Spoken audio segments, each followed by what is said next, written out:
Hi everyone, welcome to Kumari's Kids channel. Today's story is going to be about the Lion King. Let's get started.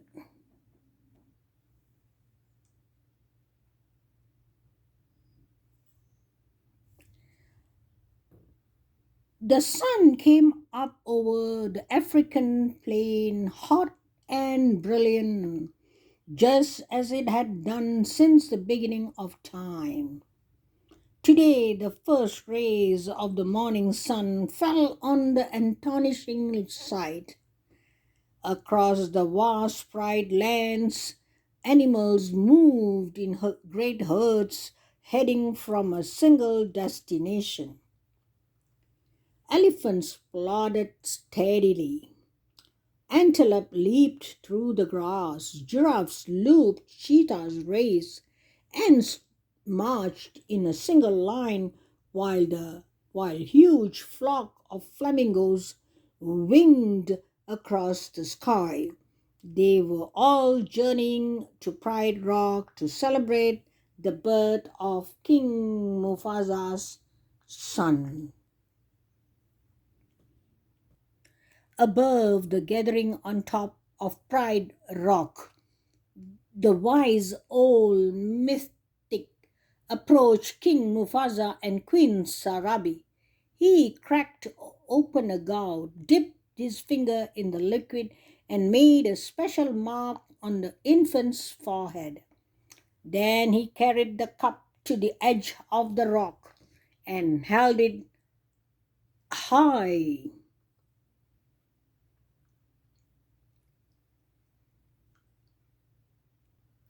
A loud cheer rose from the plain. Elephants trumpeted, monkeys screeched,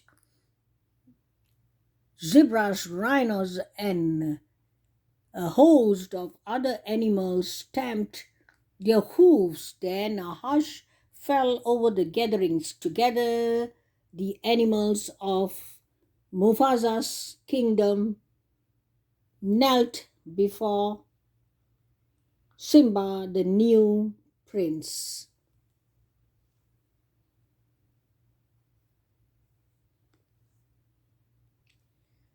Yet, one family member did not attend the ceremony. Mufasa's brother Scare had spent the entire morning toying with the mouse. He was just about to eat it when Zazu, the king's majordoma, appeared. Startled, Scare turned, and the mouse scampered away. Now look, Zazu, you have made me lose my lunch. Scare complained. You'll lose more than that when the king gets through with you. But Scare wasn't listening. He was still hungry, and Zazu was beginning to look good, pretty good. Scare pounced, but before he had time to eat Zazu, a voice commanded, Drop him! Scare released the bird. Why, if it isn't my big brother? He sneered. Sarabi and I didn't see you at the presentation of Simba. Mufasa said, Is anything wrong? That was today. Scare said, Oh, I feel simply awful. It must have slipped my mind. Well, as slippery as your mind is, you are the king's brother, Zazu reminded him. Zazu also reminded Scare that he should have been the lion, should have been the first in the line to congratulate his brother. I was the first in the line until the little hairball was born. That little hairball is my son, Mufasa reminded him, and your future king. I shall practice my crusty, Scare said. Then he turned his back on them and walked away. The days passed, and Simba grew from an infant into a cub. One morning before the dawn, Mufasa led Simba to the top of Pride Rock. As the sun edged over the horizon, Mufasa said, Simba, look, everything the light touches is our kingdom. A king's time, and as a ruler rises and falls like the sun. One day the sun will set on my time here and will rise with you as the new king. And this will be all mine. Wow, said Simba, looking around. But what about the shadowy place? Mufasa turned to his son. That is beyond our borders. You must never go there, Simba. As they wandered away from the Pride Rock, Mufasa said, Simba, everything you see exists together in a delicate balance. As a king, you will need to understand that balance and respect all creatures because we are all connected in the great circle of life. The young cub tried to listen, but a grasshopper caught his eye and he chased after it. Just then Zazu arrived with the morning report. He added, Mufasa, hyenas have crossed into the Pride lands. Quickly, the king ordered his majordoma to take Simba home. Oh, Dad! Oh, Dad, can't I come? Simba whined. No, son, his father replied, and he took off after the dark shapes to the distance.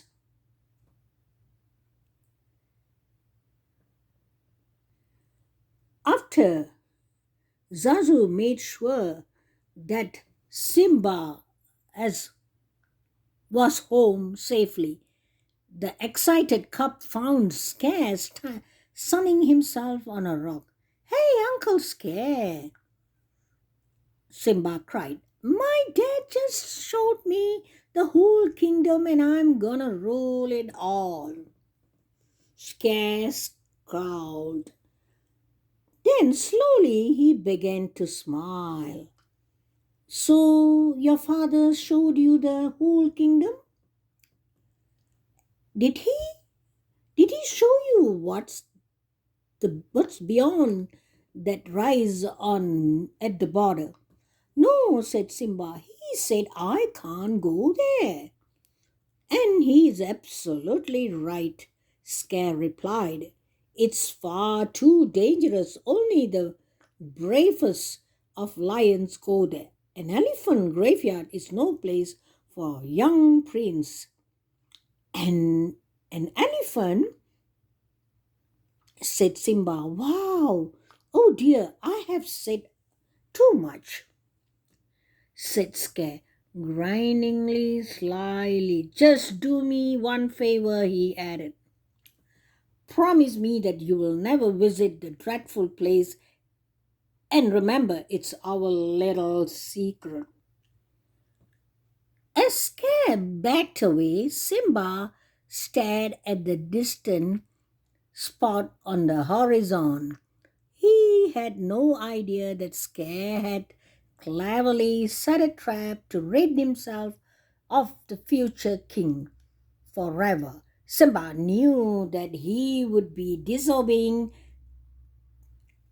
his father if he went into the elephant graveyard, but hadn't Uncle Scare said that only the bravest of lions dare venture there? Wouldn't Dad be proud of such brave cub? Thought Simba. Soon after Simba went in search of his best friend Nala. He was happy to find Nala with her mother, Sarafina, and Queen Sarabi. Mom, he said to Sarabi, I just heard about the great place. Can Nala and I go? Where is this place, Simba? His mother asked. Oh, near the water hole, the cub fibbed. Uncle Scare had said it was a secret. All right, said Sarabi. As long as Zazu goes with you. Not Zazu, thought Simba. He'll spoil everything. As Zazu led the way, Simba whispered to Nala, we've got to ditch him. We are not going to the water hole. We are going to an elephant grave yard. When Zazu looked back and saw them whispering, he said, just look at you two. Your parents will be thrilled. One day you two are going to be married. It's a tradition. Marry her? Forget it, said Simba. I can't marry her. She's my best friend, and besides, when I'm a king, I'll do as I please. Zazu shook his head. With that attitude, you'll be a pretty pathetic king. Simba laughed at Zazu. I can't wait to be king, the cub shouted, and he scrambled away across the plains.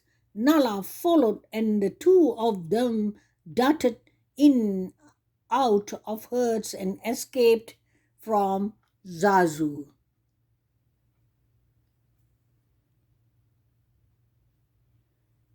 It worked. We lost Zazu, said Simba, laughing. Now we can look for the elephant graveyard. In the spirit of victory, Simba playfully leaped for Nala. But she was too quick for him and flipped him onto his back. Together they tumbled down a hill until they landed with a thud. Next to them was a huge elephant skull. This is it. We made it, said Simba. Wow, exclaimed Nala. It's really creepy. Come on, said Simba. Let's check it out. Before they could climb into the skull, Zazu caught up with them. We are way beyond the boundary of the Pride Lands, he said. And right now, we all are in a very real danger. I laughed in the face of danger, said the brave lion cub. Ha ha ha, ha ha ha, replied the elephant skull. Then out of the skulls, cavernosus eye holes popped three slobbering hyenas.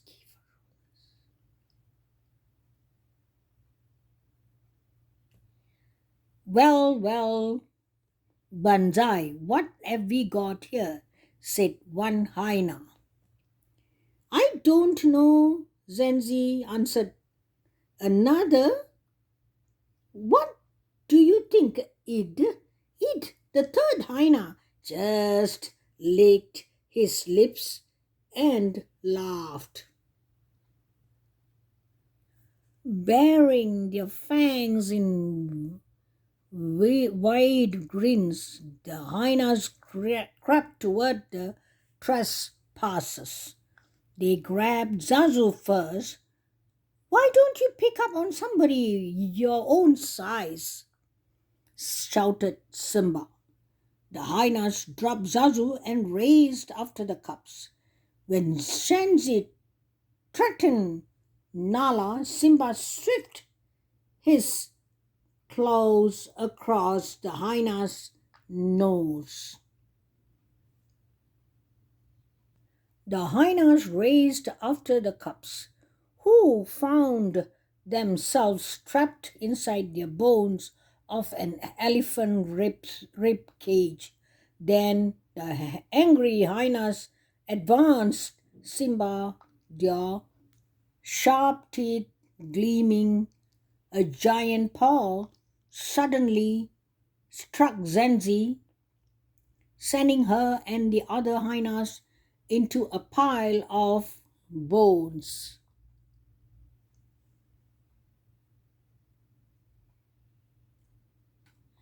Not far from where Simba waited, a herd of wild bees grazed. Not far from them, the herd three hyenas waited too. They were waiting for a signal from Scare. Shensi saw him first. There he is. Let's go. The hyenas ran toward the wild beasts. Sensing danger, the herd panicked and stamped into the gorge straight toward Simba. Nearby, Mufasa and Zazu noticed the dust rising from the gorge. Mufasa, scare yelled, appearing from behind a rock. Quick, stampede Simba's down there. With no thought for his own safety, the Lion King leaped into the gorge and snatched the cup out of the path of deadly hooves.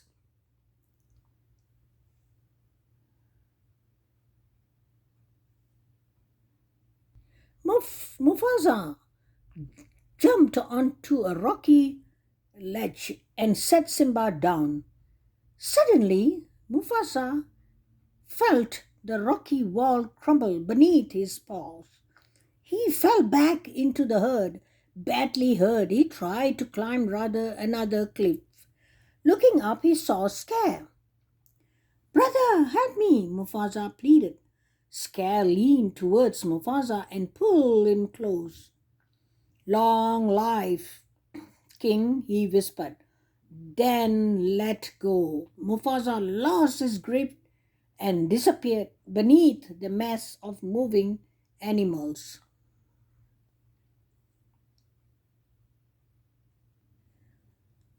Unaware of what Scare had done, Simba saw his father fall.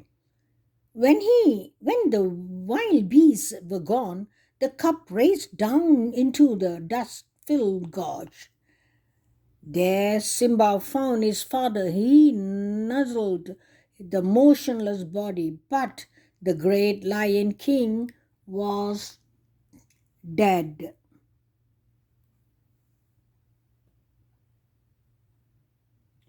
Scare appeared beside Simba. What have you done? He said. He tried to save me, the cub answered. If it weren't for you, your father would still be alive. Scare snarled. Run away, Simba, run away and never return back. Confused and heartbroken, Simba began to run. He did not see the hyenas join Scare or hear his uncle give the order to kill him.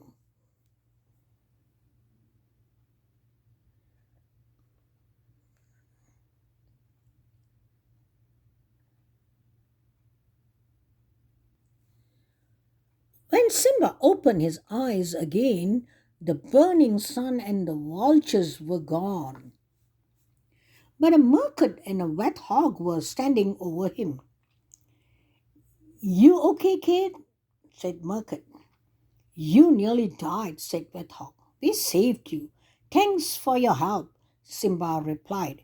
He stood on a wobbly legs and started to leave.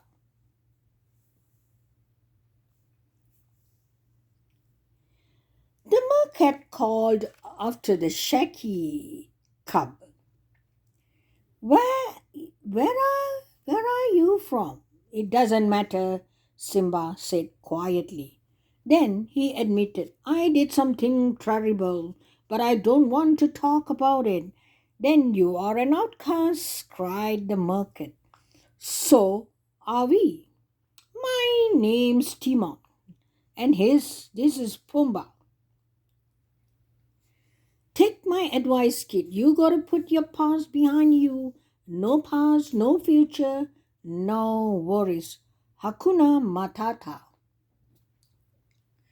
With nowhere else to go, Simba followed Timon and Pumbaa to their jungle home. As Timon handed Simba some wriggling bugs to eat, the mercat repeated, "This is the great life. No rules, no responsibilities, and best of all, no worries." Time passed in the carefree company of his new friends. Simba grew into a young lion. One night, while the three of them were gazing at the stars, Simba said, "Someone once told me that the great kings of the past are up there, watching over us." Pumbaa and Timon laughed. "What? Who'd have told you a crazy thing like that?" said Timon. Simba, thinking of his father, was silent. The next day, as Simba was wandering through the jungle, he heard his friend shout for help. Simba hurried toward the sound. Pumbaa was caught beneath the trunk of a fallen tree, Timon trying to protect him from a hungry lioness.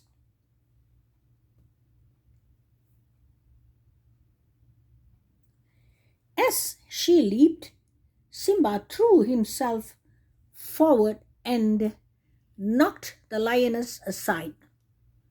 For a moment they tussled. Then the lioness pinned him to the ground and stared down at him. "Simba," she said hesitantly. "Nala," he replied. As the lions hugged, Timon cried, What's going on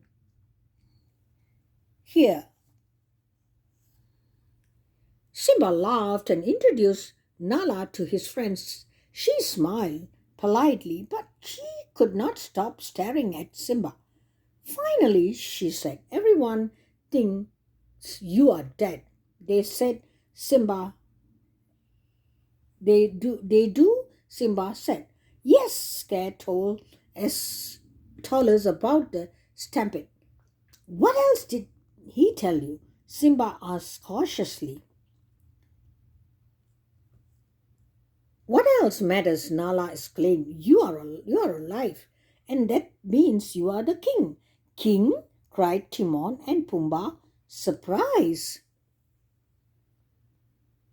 Excusing themselves, Simba and Nala strolled into the jungle. Scare let the hyenas take over the Pride lands. Nala said, "Everything's destroyed. There's no food, no water.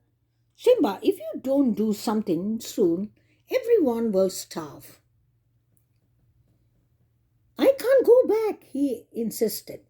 Nala did not understand why Simba refused to accept responsibility and help the pride.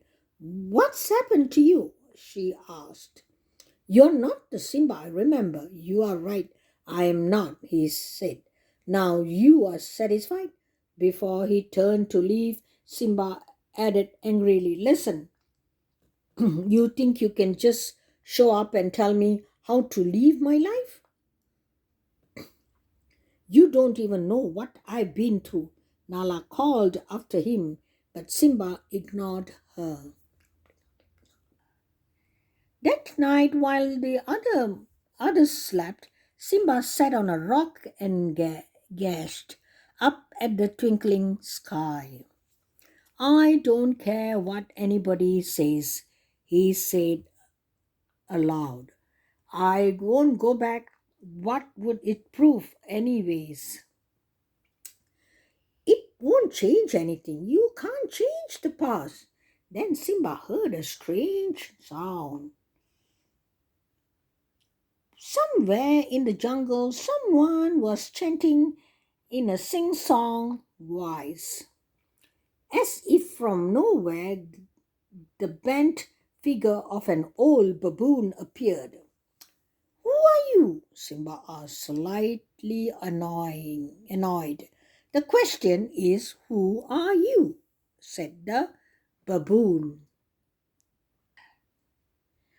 Simba thought for a moment, then sighed. The old baboon said, I know your father. My father is dead, Simba replied. No, said the baboon. He is alive. I'll show him to you. Just follow old Rafiki. He knows the way. The old baboon led Simba to a clear, smooth pool. Look down there, Rafiki advised. In the pool, Simba saw only his reflection. Look harder, the baboon insisted.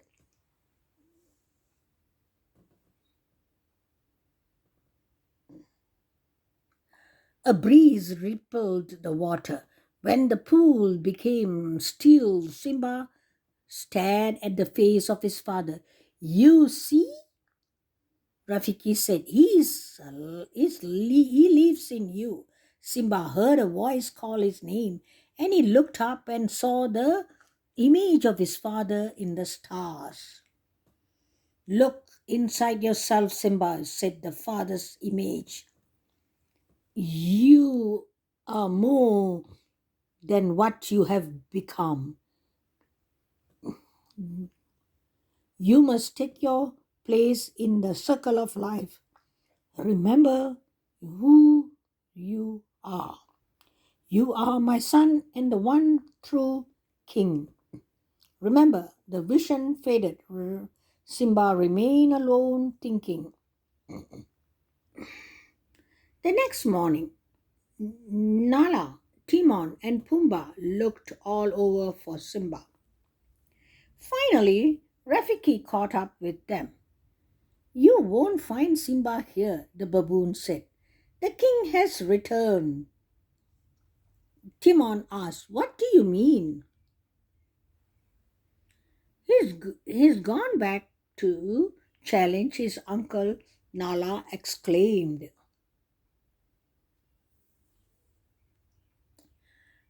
Ahead of them, Simba moved swiftly towards the Pride Rock. As he crossed over into his homeland, he saw ruin and devastation everywhere. For a moment, Simba hesitated. Then he felt a fresh wind and saw rain clouds gathering on horizon. With renewed hope, he continued his journey. Soon Nala joined him as did Pumbaa and even Timon. As they approached Pride Rock, they saw some hyenas. Pumbaa and Timon stayed behind to divert the pack. Nala went to find the lioness, while Simba forged on alone in search of his mother.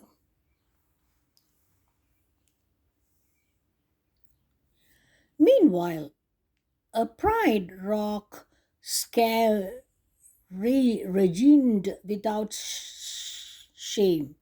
Where is your hunting party? He shrieked at Sarabi. There is no food, she replied. The herds have moved on. We have only one choice. We must leave the Pride Rock. We are not going anywhere, he growled. Sarabi replied, Then you are sentencing us to death. Then so be it. I am the king and I make the rules. If you were half the king of Mufasa was, Sarabi began and ragged Scare struck her on and fell. Meanwhile, at Pride Rock, Scare Regine without shame. Where is your hunting party? A tremendous roar echoed among the rocks. Scare rolled and saw a great lion before him. Musafa, Mufasa, he said, gasping. No, it can't be. You are dead. Weak and delirious, Scare backed away from the ghost. What do you want? He cried. Why are you here? Go away. Leave me alone. Although many years had passed, Sarabi still recognized her son Simba. She said quietly, "You are alive." Then Simba saw Scare crawling up the bright rock. Simba dashed up the steep face, dodging fire and smoke this time. He trapped Scare at the edge. Simba, you don't understand. Scare insisted. I didn't kill your father. It was the hyenas. They are enemy. Now that you are back together, we can defeat them. Run away, Scare. Simba commanded, repeating the advice his uncle had once given him. Run away and never return. Scare stared to sling away, but then he turned and lunged for Simba. Acting swiftly, Simba hurled Scare off the cliff.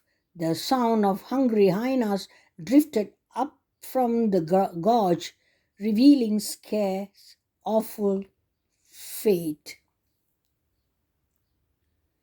As rain began to fall, Simba climbed up to the top of Pride Rock. Then the clouds parted, revealing a star filled sky. Simba roared triumphantly, and all who heard him reacted with joy. Soon, under the rule of wise and brave king, the Pride lands flourished, the herds returned to Gash, and food was plentiful once again. Soon the animals gathered, gathered once more to celebrate the birth of King's son. Simba and Nala watched proudly as Rafiki held their new cup high over Pride Rock. As the morning sun touched the African plain, Simba thought of something his father had once told him. As a king's time as ruler rises and falls like the sun. One day the sun will set on my time and rise with you as the new king. Someday Simba would pass on these same words to his own son, continuing the unbroken circle of life. This is the end of Lion King story, guys, and I'll see you guys in the next storytelling.